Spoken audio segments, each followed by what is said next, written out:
Papa Jack ako, si Papa Jack ako, si Papa Jack ako,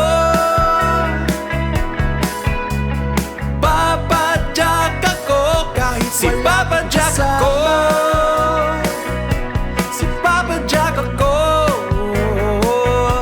si Papa Jack ako.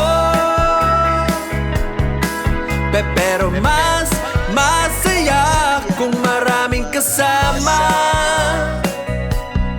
Oy, mga master, magandang araw sa inyo. Magandang araw, magandang buhay sa inyo.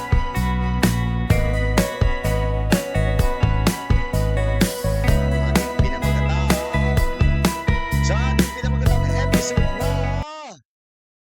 Ano nga ba ang ating episode ngayon? Ang ating episode ngayon ay handlebar bike. Ano ba yan? Mali naman yung title mo, Papa Jack eh. Yan yung title natin. Mali. Basta, yun na yun. Handlebar bike ng ating mga bisikleta. So, kung interesado kayo sa ating bagong pag-uusapan, bibigyan ko kayo ng idea kung ano nga ba yung pwede nating ilagay sa ating mga handlebar. Siyempre, kaya nga ang title handlebar bike eh. Ano ba ito? Lumalabas sa feed ko. So, Kinakatakot ko. pwede nating ibigay na suggestion or idea para kung sakali nalilito kayo na magkaroon kayo ng bisikleta pero hindi nyo alam kung ano yung handlebar na gagamitin nyo. Mapa road bike, gravel bike, touring bike, MTB, o kung ano pa man yan. Basta kung ano yung mga handlebar na pwede kong isuggest sa inyo, bibigay ko sa inyo. Tsaka kung ano yung mga pros and cons. Alright? So, ngayon, simulan na natin. Huwag nating patagalin pa, pero bago ang lahat, syempre, baka hindi ka pa nakakapag-follow, nakakapag-subscribe sa ating YouTube channel. Abay, isang subscribe at isang like, masayang-masaya na tayo dyan at malaking bagay na yan sa ating channel. Tsaka hindi ka pa nakaka-follow sa ating FB page at tsaka sa ating TikTok. Meron tayo doon, Bike Talk with Papa Jack. Okay, pare-pareho lang yan. Okay, sisimulan na natin to. Ano nga ba yung natin pag-uusapan, Papa Jack? Ang pag-uusapan natin, syempre, ikaw ba ay Teka lang, hanapin natin yan. Okay, kung ikaw ay naka-MTB, okay, marami sa atin mga newbie, hindi naman mga newbie siguro, syempre mga nag-i-start. Syempre ang iniisip nila kapag sila ay magbabike, gusto nila yung mabilis na mamaneho nila yung bisikleta or kung saan sila pamilyar. Pero ang karaniwan kasi kapag nagbibisikleta tayo, halimbawa bago lang tayo nagbibisikleta, wala pa tayong idea, 'di ba? Wala pa tayong idea kung ano yung magandang handlebar. Ay, meron palang ganyang handlebar, 'di ba? Pero kalaunan, katagalan, makikita natin kung ano yung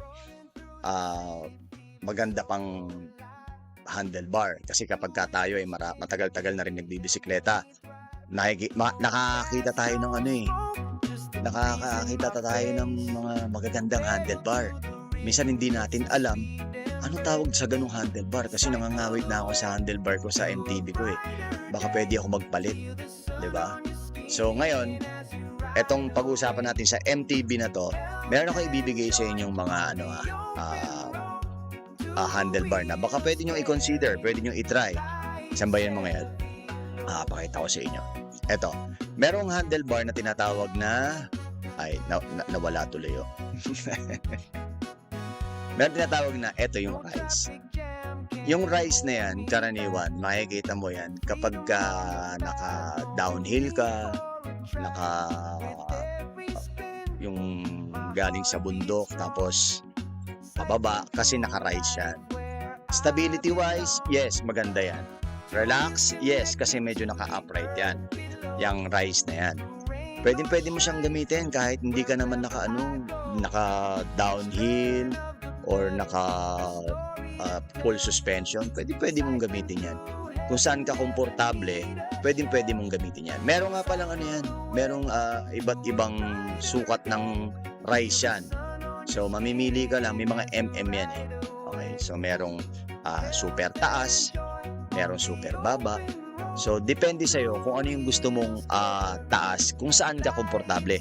Palagi yung tatandaan, kapag kayo ay magbibisikleta, magpapalit kayo kahit na anong handlebar man o saddle, kailangan kung saan kayo komportable. Huwag yung sinasabi ng ibang tao. Kasi baka mamaya iniisip nyo, sabi ni ganito, maganda daw to. Okay, kaya lang para sa'yo, hindi naman maganda, hindi pala swak sa'yo, di ba? So, kailangan kapag gagamit kayo ng handlebar, make sure na yung gagamitin yung handlebar, pasok sa komportable meron kayo. Diba? Dapat, pagka bibili ka, isipin mo muna kung ano yung gusto mo, hindi yung gusto nila. Kasi baka mamaya bibilin mo yung handlebar na yun kasi yun ang gusto nila para sa'yo. Wag. Bilin mo yung gusto mo at dahil yun ang kailangan mo. Okay. So meron pa tayo dito. Meron pa kayo papakita sa inyo. Ito yung tinatawag na sa MTB usually ginagamit to eh. Asa na ba yan? Ba't nawala? Ito, sa MTB usually ginagamit yung integrated. MTB, kasi ang MTB, marami kang pwedeng gawin sa MTB. Pwede mo siyang gawing hybrid, pwede mo siyang gawing XC-Crate. So, pwede mo siyang gawin. So, karaniwan mo nang makikita yan sa mga naka-MTB na naka-crate or naka-hybrid, naka-negative na carbon integrated. Ang tawag dyan, integrated. So, meron siyang size ng negative. May negative 15, 17, negative 12. So, depende kung saan kayo komportable, kung saan kayo nakadukdok, kung saan nyo yung mas tingin nyo mas magiging aggressive kayo. Pero kapag ka nag-negative kayo, aggressive talaga yan, ha? Aggressive talaga yan. Pero napakaganda ng forma niyan. Kasi, nakagamit din ako niyan. Ang gamit ko naman si Tusik, pero hindi yung brand na yan. Si Pops Bike Shop, naglabas ng ganyan. Puntahan nyo lang si Pops Bike Shop. Makikita nyo, ganyan na ganyan. Pero mas matibay yun kasi mas makapal yung carbon nun. Kaya kapag bumili kayo doon, meron yung warranty. Sila lang ang nagbibigay ng warranty. Sila lang nagbibigay ng warranty sa carbon nila. Dito sa atin, pagka bumili ka ng carbon, wala kang makukuha warranty kahit saang shop ka pumunta. Si Pops Bike Shop, siya lang ang nagbibigay ng warranty sa lahat ng carbon na binibenta nila or nagagamitin mo, nabibilin mo sa kanila. Okay? So, meron pa eh.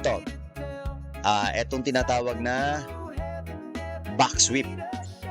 Etong back sweep na to, karaniwan to mga master, ginagamit din to sa mga XC, MTB, XC-Crate, yan. Same nung integrated, may mga kanya-kanya din siyang sukat ng sweep. May 7, may 12, may 16. So, hindi naman siguro lingid sa inyong kalaman. Marami na kayo nakikita ng mga naka-back sweep o mga naka-integrated, di ba? Ito, ang kagandahan nito, mga master. Kung yung integrated, nakasubsub ka, ito, ang magsusubsub sa'yo yung stem. Kailangan mo ng stem nito, ha? Ito naman, nakapasok sa'yo ng konti. Kung gusto mo negative 16, gusto mo ng 16, papasok yan. Gusto mo ng wide, mag-12 ka. Gusto mo ng over wide, naka-7 ka. Kapag hindi ka na nag-negative ng ganyan, straight bar na yan. Pero maganda rin ang straight bar. Usually, gumagamit ng mga straight bar yung mga XC. Gumagamit niyan yung mga nasa flat road kasi mabilis yun. Ako nakagamit na ako ng flat na ang gamit ko before noon, EC90. Ang ganda, masarap, masaya sa pakiramdam. Usually ang gamit kong haba 720. Wag lang 780 or 800 kasi sobrang haba na noon eh. Hindi ka na makakasingit noon. At least ako ang gamit ko noon mga 680, 720. The most na yung 680 tapos 760 or 750 kasi binabawasan ko eh. Ayoko nang masyadong mahaba. Okay? So, Kung ikaw naman, okay, punta naman tayo sa ibang punta naman tayo sa ibang discipline. Kung kanina galing tayo sa MTB, ngayon naman pupunta tayo sa tinatawag nating gravel bike. Okay? Hanapin natin yung gravel bike natin. Eto. Kung kayo naman ay excuse me. Kung kayo ay naka-gravel bike, mga master. Naku, napakaraming handlebar na pwede mong ilagay diyan. Kasi yung mga karaniwang mabibili mo sa market na gravel bike, automatic na yan. Naka-drop bar na yan. Okay. So magkakatalo na lang yan kung gusto mo siyang palitan o aluminum o carbon. So kung mapapansin mo yung gravel bike na yan, naka-standard lang siya na drop bar. Pero pwede mo siyang palitan. Pwede kang gumamit ng iba't ibang handlebar, pwede kang flare. Usually ang mga handlebar ng gravel bike is naka-flare. Ibig sabihin naka-flare, yung pinaka hawakan niya sa ilalim, sa pinaka drops niya is nakaganyan, nakabuka. Nakabuka siya.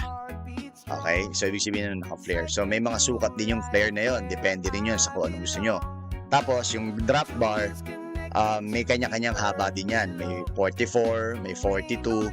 Pero ako, usually gamit ko 44-42. Ang height ko is 5'8". Okay? So ano nga ba yung mga pwede nating ilagay na na sa gravel bike natin? Sa gravel bike natin, meron tayong tinatawag na hanapin natin, ha?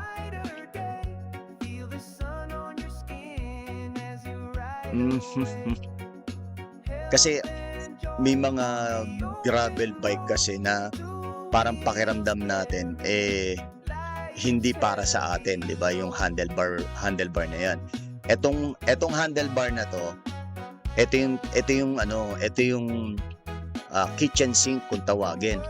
Medyo may kamahalan yan kitchen sink na 'yan kasi ang may gawa niyan hindi dito sa atin. Pero kung tayo ay budgeted lang, merong gumawa dito si Sagmit na mura lang, less than 1,000 lang. Pero syempre, huwag kayong aasa na ganun ka-quality gaya ng kitchen sink. Okay, kasi yung kitchen sink talagang medyo dream handlebar bike ko yun. Dream handlebar ko yun. So kaya lang, ang nagbebenta ng handlebar na yan, mga elite bike shop din, kagaya ni Dave Bikes. Di ko lang alam kung nandun pa yung kitchen sink na gusto ko, pero soon, siguro pag nadaan ako doon, pupuntahan ko yan. Yan isa sa mga gustong-gusto ko. Okay, tapos, bukod dyan, pwede ka rin naman gumamit sa handlebar mo ng integrated din. Sa integrated na handlebar, pwede kang gumamit ng carbon. Kasi kung ang gravel bike mo is carbon, syempre mas maganda rin na yung handlebar mo carbon din, 'di ba? Meron mga iba't ibang mga handlebar na mabibili mo sa market na may gawa. Meron din yung negative, meron din yung positive. Okay? So, ito papakita ko sa inyo, ha. Kasi karaniwan yung mga handlebar na ginagamit sa market ngayon is mga naka-negative or ginagamit din ng gravel bike is pang road bike din. Yan. So, etong carbon na yan, usually ginagamit din yan ng mga naka-gravel bike. Gravel bike tsaka sa road bike, halos iisa yung ginagamit nila. Bakit? Kasi dahil nga, 'di ba, kung mapapansin nyo, meron tayong mga gravel attack, may mga gravel race. So, yung mga ganyan kasi, lighten yan, bukod sa lighten, aggressive. 'Di ba? 'Di ba kapag road bike tayo, aggressive, speed talaga ang kailangan natin. So, kapag tayo ay naka-gravel bike, huwag tayong malimitahan sa kung ano yung stock lang na nandyan sa atin. Kung talagang gusto natin, halimbawa, nakaramdam tayo na masyadong malapad yung gravel handlebar natin, drop bar natin, magpalit tayo kung ang gamit natin is 460 o 444, mag 420 tayo, mas makitid ng konti kung doon tayo komportable, 'di ba? Huwag tayong mag-settle dun sa ano natin, sa bisikleta natin, sa handlebar natin kung hindi tayo komportable. Okay? So marami pa kayong pagpipilian, na mga pwede nyong gamitin sa handlebar nyo. Okay? So ang susunod naman natin mga master, kung tapos na tayo dito sa gravel bike, pupunta naman tayo sa tinatawag nating touring bike. Okay? Yung touring bike.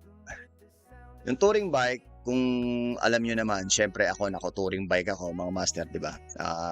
Marami na akong nasubukan na napakarami ko nang nasubukan na handlebar. Siguro kung hindi mabibilang sa gravel bike, sa touring na handlebar na ginamit ko, nasa kulang 10. Parang ganun. Alam mo bakit? Kasi yun ang yun ang magdadala sa atin kapag tayo ay naglalakbay.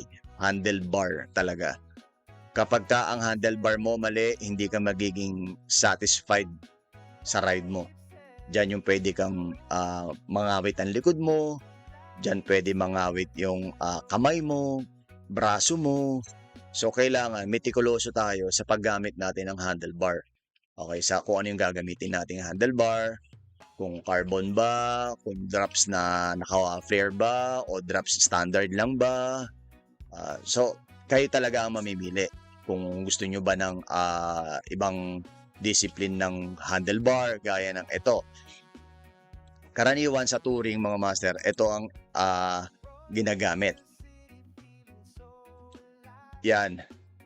Marami kayong makikita na gumagamit niyan na tinatawag na loop bar. Itong loop bar na to, meron siyang Surly, nilabas din si Weapon, meron din nilabas si Sagmit.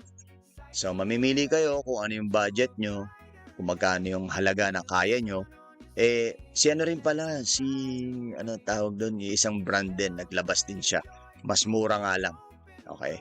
So, syempre, kung mas mura, hindi ganun ka-quality gaya nung mga high-end na loop bar na Jones, Surly, diba? Si Surly, yung Jones na yan, yung loop bar na yan, meron din yung rise. Kung yan, naka-flat lang na ganyan, yung ilalim naman, yung rise naman, naka-curve yan pa ganyan para naka-rise siya. Okay, pero mas mahal yun kasi Jones yun. Wala naman nilabas yung ibang mga sila Ragusa, sila Weapon, sila Sagmit na naka-rise. Okay. Pero maganda yan. Nakagamit na ako niyan kasi yan ang gamit ko sa dalawang fat bike ko before. Okay. So, dito sa loop bar na to, ang gagamitin mo dyan, long handle grip na pwede kang gumamit ng ESI o pwede kang gumamit ng mga non-brand na mga generic na handle grip.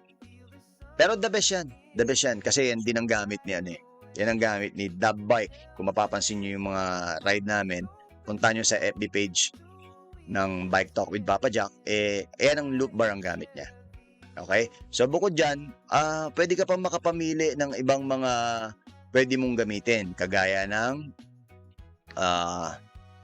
eto. Siguro naman familiar na kayo sa na yan, sa handlebar na yan kasi yan ang gamit natin. Yan ang gamit natin na Velo Orange na Crazy Bar. Si Crazy Bar, mga master, meron siyang version 1 tsaka version 2. Yung version 1 yan, medyo flat lang yung pinaka sa harapan niya. And then, i-curve lang niya ng konti. I-backstrip lang niya ng konti. Tapos may horn na siya. Extension.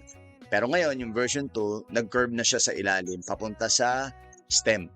Yan ang gamit natin, yung version 2. Nabili natin yan kay Bikery.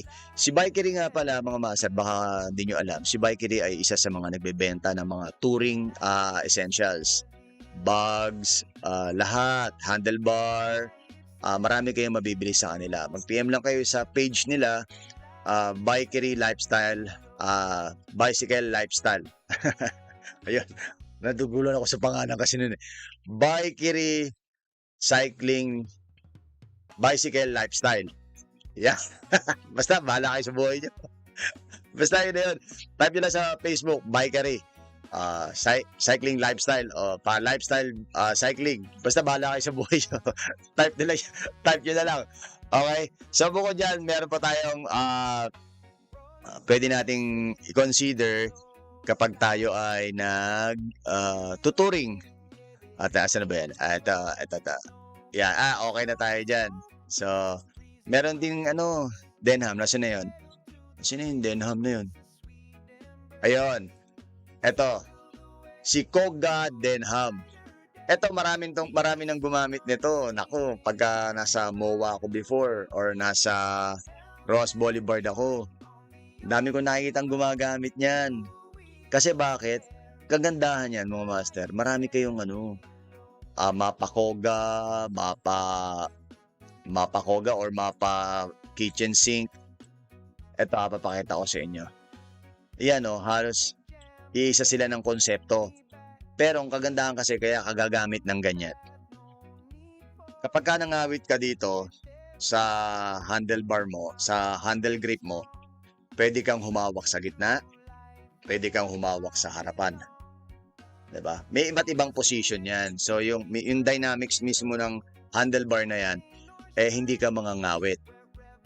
Kaya ginawa 'yan. Tapos magagamit mo rin 'yan kapag ka kapag ka ikaw ay nag-loop ng mga mga bags mo kasi marami kang pagkakapitan. Unlike pagka standard lang. Sakto lang. Hindi ka magkakaroon ng complex na tali-tali sa harapan ng bike mo kung ikaw ay nakaturing. Pero kung hindi ka komportable diyan at hindi ka sanay diyan, pwede kang gumamit ng standard lang naman na handlebar. Kung talagang hindi mo kayang bumili ng ganyan or hindi mo rin trip yung mga ganyang handlebar, 'di ba? So, basta gawin nyo kung ano yung tingin nyo makakatulong para sa inyo. Okay? So, wala na ba tayong pag-uusapan dito? Teka. Okay. So, ayun lang mga master. Napakadali lang ng ating episode ngayon. Kaya kung ikaw ay hindi pa nakaka-subscribe at hindi pa may narinig kasi ako parang may multo Kung hindi ka pa nakaka-subscribe at di ka pa nakaka-follow sa ating channel, huwag ka nang mag-atubili kung nais mo yung mga ganitong usapan tungkol sa bisikleta at mga tips sa bisikleta. And nandito po si Papa Jack at ako po ay handang maglingkod sa inyo at ako ay magbibigay ng mga tips para sa inyo. O siya nga pala, hintayin nyo yung ating mga bago nating mga ride sa mga susunod na buwan. Medyo hindi lang maganda ang panahon kaya lahat ng may mga ride, mag-iingat kayo. Alright? Hanggang dito lang muna po tayo. Palaging nadaan. Mahirapan pero hindi susuko. Palawakin ang kaalaman. Ako po si Papa Jack at narito ka ngayon sa Bike Talk with Papa Jack. At palaging tandaan, humingi sa Diyos ng gabay para sa ating paglalakbay. Ciao. Okay. Yung ride out na gusto mo, tulog pa ang manok ay lalarga na. Patay ka, short man ang budget.